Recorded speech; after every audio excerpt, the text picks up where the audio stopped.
and surprise, I'm at the Jet game. It was a surprise birthday gift. We'll be reporting throughout the afternoon from inside the Jets game, inside Jet Life Stadium. So we'll be coming back in just a minute.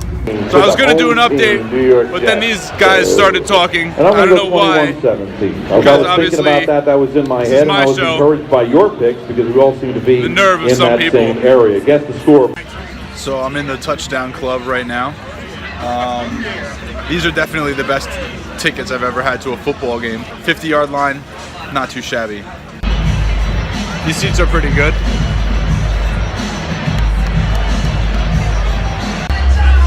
Fourth quarter, 2.5 minutes left. Jets driving, trying to go ahead. Tensions are high.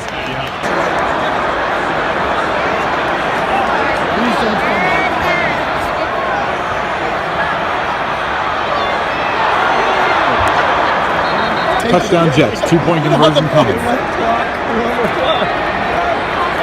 Here we go.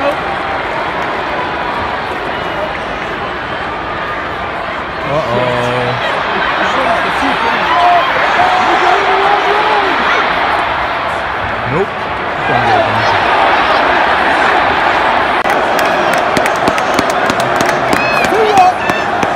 Look at him. Marcus Peters just threw the yellow flag out of the stadium. There he is.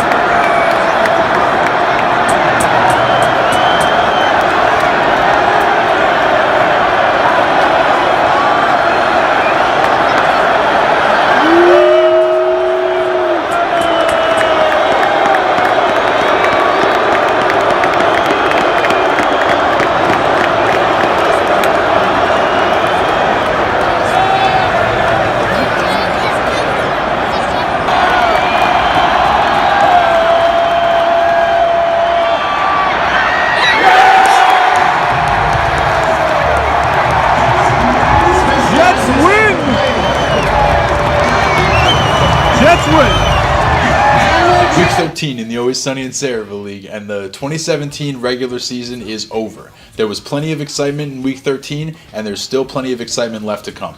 Injuries this week. There were two main injuries as it pertains to our playoff teams, and those are Mark Ingram and Joe Mixon.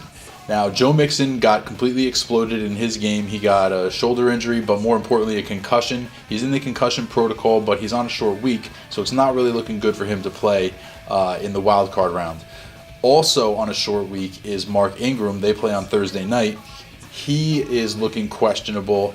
Not a lot of information right now, but you know, the loss of these two players to the respective teams could be something major because they're both performing well, especially lately. Also worth noting, Bruce Ellington was placed on IR, so the Beer Muscles are going to have to find somebody else to fill that flex spot, and Zach Ertz is considered highly questionable for Week 14, but it's okay because Team Blumpkin secured the first round bye in dramatic fashion in the last week of the season, and he doesn't really have to worry about Zach Ertz's status this week. He can rest him up and get him ready for next week. Another player whose status he doesn't have to worry about is Rob Gronkowski, who in the bitch move of all bitch moves got himself suspended for Week 14 for spearing a guy in the back of the head because he was pissed off that the guy made a play on him.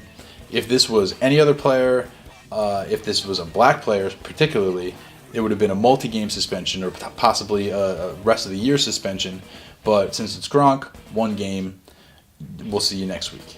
Another guy who got a 1-game suspension, but this one I don't really have as much of a problem with, is Juju Smith-Schuster, who laid out Vontaze Burfict and then stood over him. I presume the standing over him and kind of, you know, that was probably what earned him the suspension. If he had just knocked him down and moved on with his life, he would have just got the penalty, which even that, you know, whatever.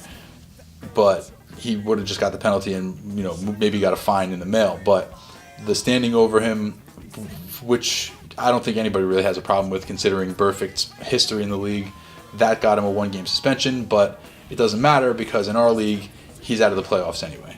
The high score this week was Alex Smith, who put up 41.6 points in the game that I was at. Okay, so of course I'm going to be breaking down all the playoff matchups, but first I got a little bad news.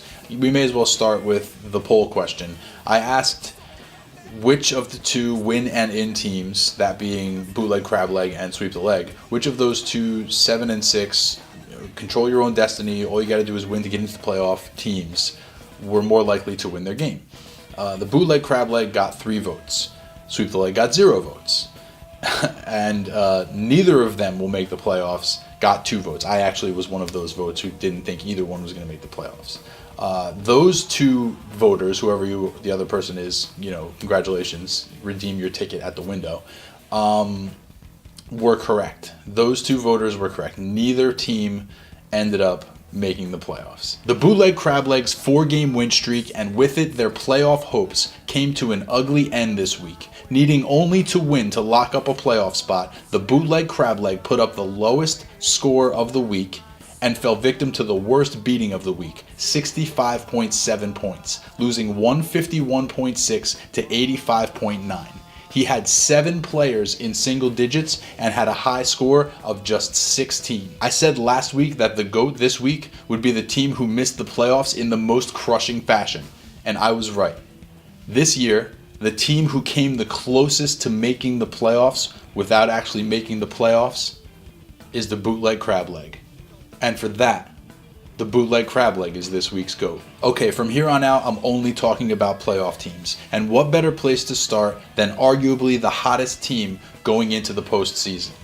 Winning their last 3 games in convincing fashion, scoring more than 136 points in all of them, and over their last 4 games only scoring under 150 once and averaging 161 over that 4-game span. This week, needing a huge win to have a chance to dance, the Toddler Fight Club exploded for the highest score in the league this season, 189.5. They had 8 players score in double digits, 5 of whom were over 20 points, and they were led, of course, by Alvin Kamara at 26.7. Toddler Fight Club fights back from the longest odds to make the playoffs on the last day of the season, and for that, the Toddler Fight Club is this week's hero. Alright, so before I break down the entire playoff bracket, it's week 13, and that means it's time for Odd Sundays. So let's kick it out to the field and see how Colin's doing after securing the first pick in next year's draft. Hello from Atlantic City, Sayreville. It was quite a bird fight we had on Sunday. Oh, I wish you could have seen people's faces on Monday as I walked around proudly in my Seahawks hat. Very upset people. Eagles country in New Jersey. Just doesn't make sense. It was quite a game on Monday in the UFC North. Did I say UFC? Yeah, I think I did. Isn't it bad enough these guys' brains turn into oatmeal? They have to do late hits and all this stuff. Oh, and by the way, Gronk, you hang out with porn stars. You don't need to do this. Why don't you play a full season before you do stuff like this? Have you done that yet? I don't think you have. Jimmy Haslam announced that Hugh Jackson will keep his job for another year. His record with the Browns is 1-27. I wish I had that kind of job security. But who knows if anything that Jimmy Haslam says is going to matter, seeing as how he might soon be trading in his orange starter jacket for an orange jumpsuit. Criminal. Got him on tape.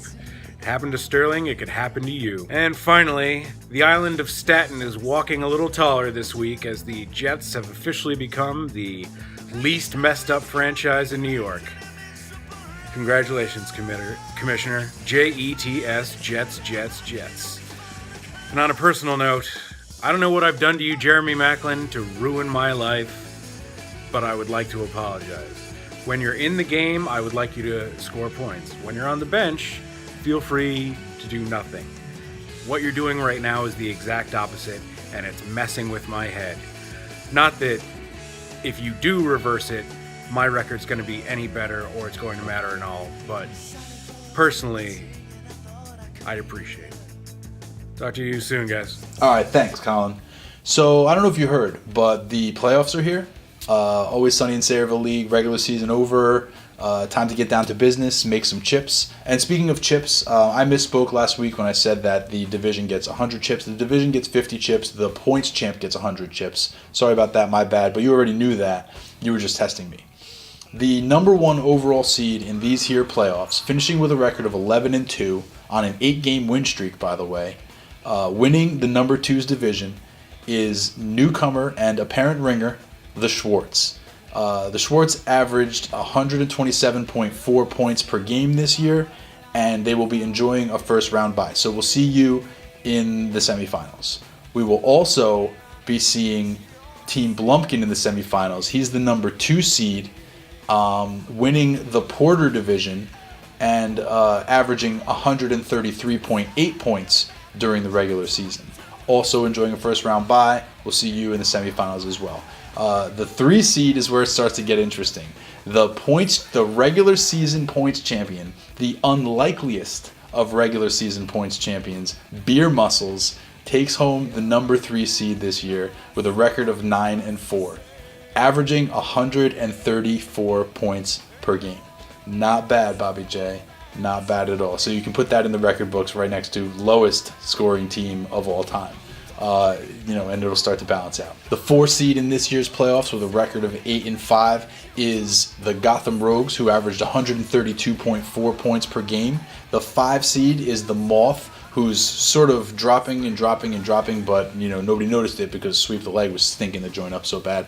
The 5 seed, the Moth, finished with a record of 7-6 on a 4-game losing streak, unfortunately, and averaging 131.7 points per game. And then, as we noted, the 6th seed, Toddler Fight Club, Scrappy, making it happen, averaging 129.4 points per game on a 3-game winning streak, and hot as hot can be. Now, some of you may have noticed that there's a little 1 in the home team's score column, and the games haven't even started yet. That's because I feel like in the playoffs, there should be a reward or an edge for the team who gets the higher seed. Like, why get a higher seed? What's a higher seed worth if not for, home field advantage, which is, real life edge, but there's no fantasy football edge for being the home team. So I feel like there should be at least some sort of edge.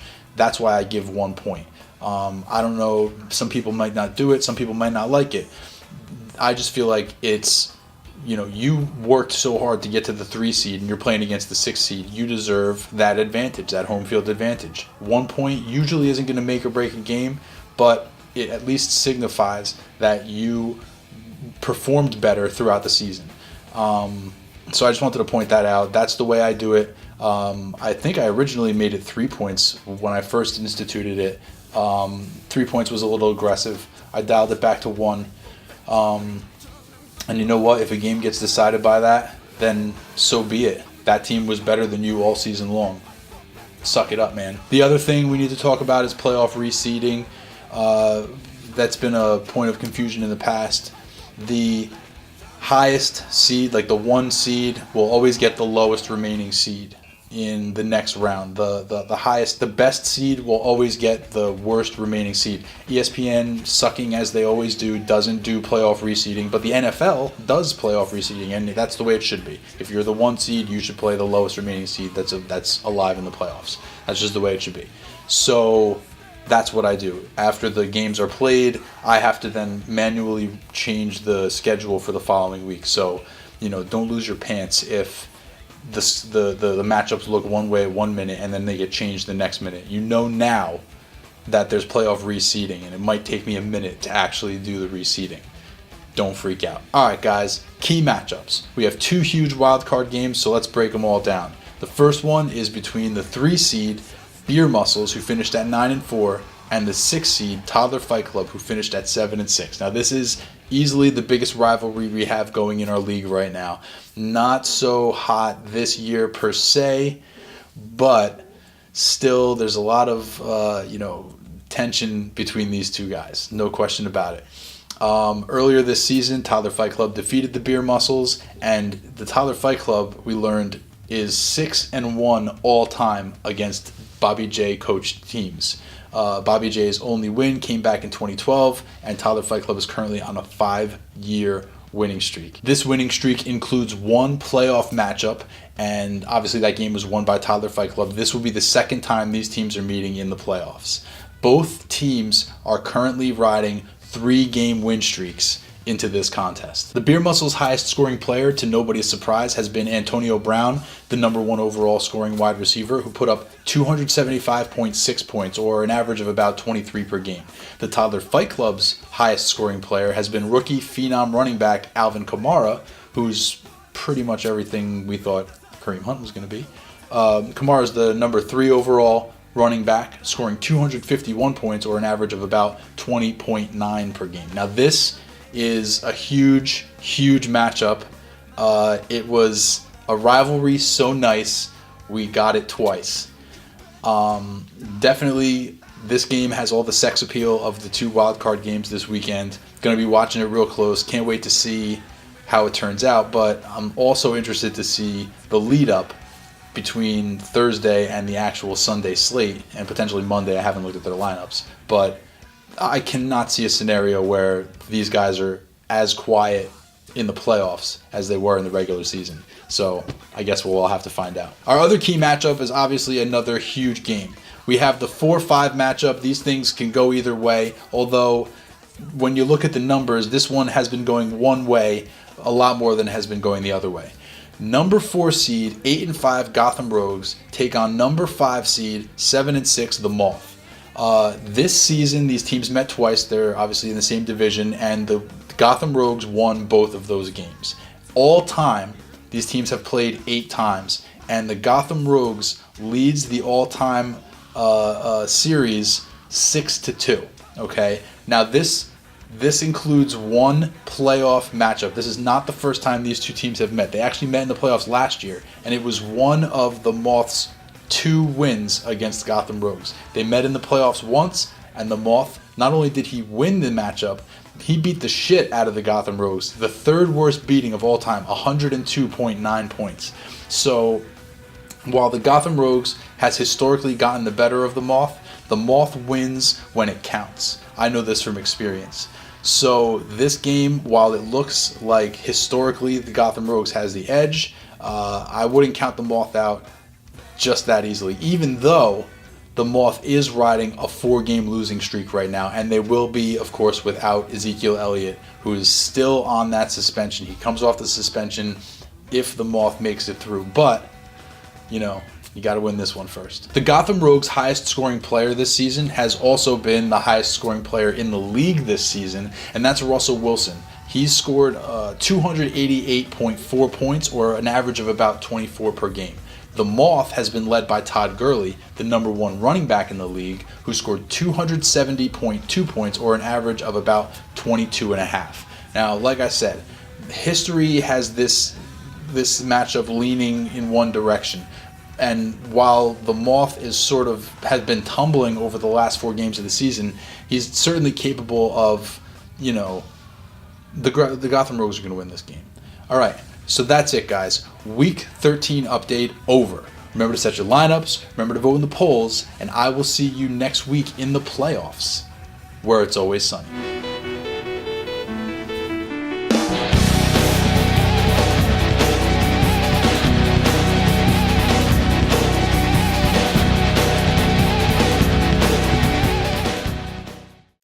Alright, what's up everybody? This is your special bonus edition of the playoff breakdown.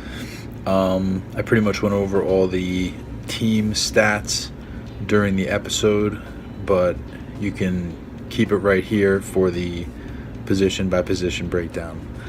Next week we're going to have another special guest do the breakdown as I usually do, and then obviously somebody else for the championship week. So let's jump right into the games. We have 2 pretty great games going on this weekend. The first one is between the 3 seed Beer Muscles and the 6 seed Tyler Fight Club. The Beer Muscles is gonna, it looks like right now he's starting Derek Carr at quarterback, and the Tyler Fight Club has Case Keenum. Case Keenum's been on fire. Derek Carr has been pretty hot and cold. I give the edge to Case Keenum, even though he's going against a more difficult matchup. Derek Carr does get Michael Crabtree back, so that's good. It could be a pretty close race between these 2 quarterbacks. Case Keenum and their offense has just been playing so much better right now that I'm going to give him the edge. Running backs. Okay, running backs. This is the update to the update. Everything else was recorded on Thursday. This is Friday afternoon. Last night, Alvin Kamara got knocked out of the game after just a couple of plays. So that really hurt Tyler Fight Club, and Joe Mixon today was ruled out for this week's game, so he's going to be starting Gio Bernard. So I needed to kind of like redo this particular section of the update. So we got on the Tyler Fight Club side, Alvin Kamara, Rex Burkhead, and Gio Bernard. And on the Beer Muscles side at running back is Leonard Fournette versus Seattle, Christian McCaffrey versus Minnesota, and as of right now, Mike Davis, the Seattle running back, versus Jacksonville. Now, Mike Davis, not a strong play. It's kind of thin. He might change that out. But Fournette and McCaffrey, while both in difficult matchups, do give Beer Muscles the edge over Toddler Fight Club at the running back position. I don't really think it changes too much else about the rest of the breakdown. So back to me. Wide receivers, Beer Muscles is going to be starting Antonio Brown, Marvin Jones, and right now T.Y. Hilton in the third wide receiver slot. Antonio Brown is Antonio Brown. He's dealing with an injury, but I expect him to play and play well, even though he has a difficult matchup against a division rival, Baltimore, who has a good pass defense. Marvin Jones, solid player this year. He's going to put up numbers more than likely. And T.Y. Hilton, giant question mark in a good matchup. If you get double digits from him, you got to be happy. On the other side, A.J. Green, Michael Crabtree, and Robbie Anderson. Those are three excellent receivers for Toddler Fight Club, and only Robbie Anderson has a difficult matchup. So even though Beer Muscles has Antonio Brown and Marvin Jones, who are both beasts, Toddler Fight Club does have a three-headed monster at wide receiver, so he gets a very slight edge. It's Robbie Anderson versus T.Y. Hilton, and I think Robbie Anderson gets a clear-cut edge there, so maybe it's not as slight. Beer Muscles has 2, Toddler Fight Club has 3. Tight end is Jimmy Graham versus Delaney Walker. These are 2 top tight ends in the league right now. Jimmy Graham has a slightly more tough matchup against Jacksonville, although, he is Jimmy Graham. And Delaney Walker is going against Arizona. This is more or less a wash, although, if I had to pick one, I would rather be starting Jimmy Graham on my team than Delaney Walker, but, I wouldn't really have a problem with either one of these guys. I missed Mike Davis in the flex for Beer Muscles.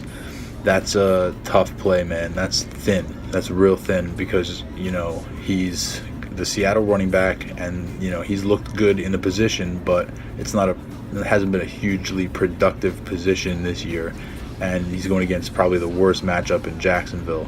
So, maybe he makes a decision before the weekend. But right now, the clear-cut flex edge goes to Toddler Fight Club. Even if he doesn't put Burkhead in the flex and he has, say, Gio Bernard in the flex, or even Aaron Jones if it looks like he's going to play significant time, that gives him a clear edge over Mike Davis.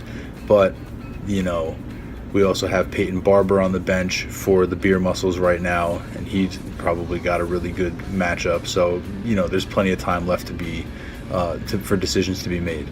Defenses, Cowboys versus the Giants, Ravens versus Pittsburgh. They're both solid plays. Ravens have been great this year.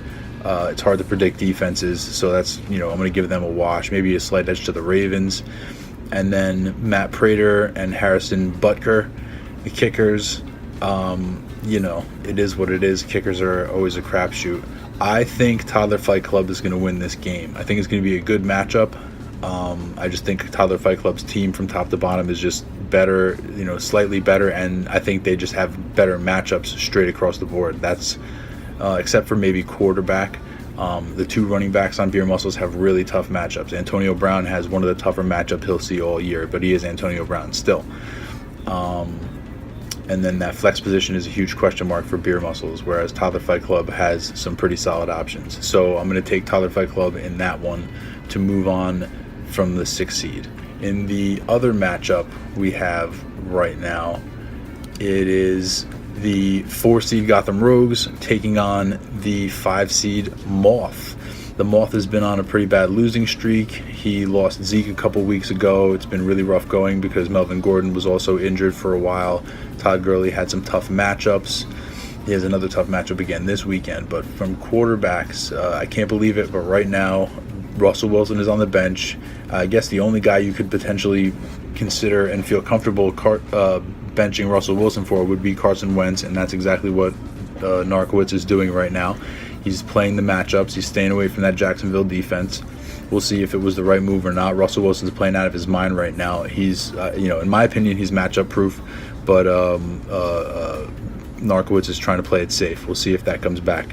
Phil Rivers has been playing lights out right now, so I'm going to say that this is like damn near a wash between these two players. Carson Wentz has been playing at a MVP level, maybe slight edge to Wentz, but Rivers' matchup is pretty good, and his offense has been humming right now. That's a really tough matchup, but the two quarterbacks in this game are very good. Running backs, we have Melvin Gordon, Todd Gurley, and Kenyon Drake for the Moth, who's had strong running back play all year long, or most of the year. It looks like he might have found somebody to sort of fill the Zeke role as that third running back in Kenyon Drake, who had a really good game last week. And on the other side, we have LaShawn McCoy, Mark Ingram, and Carlos Hyde, who are some bomb-ass running backs as well. Probably the best running back matchup you're going to see on the entire slate of games all season long. This is playoff football, and we have Melvin Gordon, Todd Gurley, and Kenyon Drake on one side, LaShawn McCoy, Mark Ingram, and Carlos Hyde on the other side. Now, the key injury here is Mark Ingram, but he's probably going to play tonight, and he's probably going to play well. This is, I don't know, man, a wash, or maybe I can't even give an edge on this one. Can't even give an edge. It's a toss-up. Wide receivers, this is easier. We have Mike Evans, Demaryius Thomas, Tyreek Hill versus Emmanuel Sanders, Martavis Bryant, Josh Gordon. Now, there's plenty of upside with Martavis Bryant and Josh Gordon, particularly Josh Gordon against this Green Bay defense, but the stronger receiver core is definitely Evans, Thomas, and Hill. There's just no question about it. There's upside on the Moth. This is probably the best 3 wide receivers he's running out all season long. Josh Gordon came back just at the right time. But the edge goes to the Gotham Rogues there. Tight end, Ricky Seals-Jones versus Hunter Henry. Clear edge, Hunter Henry, no question about it. And Phil Rivers to the Hunter Henry connection could benefit the Gotham Rogues if they end up having a big game together. We talked about the flexes already. They're solid running backs. Eagles defense, Bengals defense, both really solid plays. And then the kickers, they're both really solid kickers. This is going to be a tough matchup. At first, I mean, I didn't think that the Moth, I thought that the Gotham Rogues was just going to roll in this game. But, you know, when I broke it down, it's going to be a lot closer than I expected it to be. I just think that, you know, these are really, really super strong teams, but the weakness in the pass catching core of the receivers and tight end versus the Gotham Rogues' relative strength, as I think is what's going to make the difference, and the Gotham Rogues is going to edge out the Moth in another awesome game to move on to the semifinals. So that's it. That's the playoff breakdown. I got Toddler Fight Club and the Gotham Rogues moving on. I've been right as much as I've been wrong this year, but I do expect 2 really good games. So I'll be watching closely. I hope I didn't go too long. And I will see you guys next week where it's always sunny.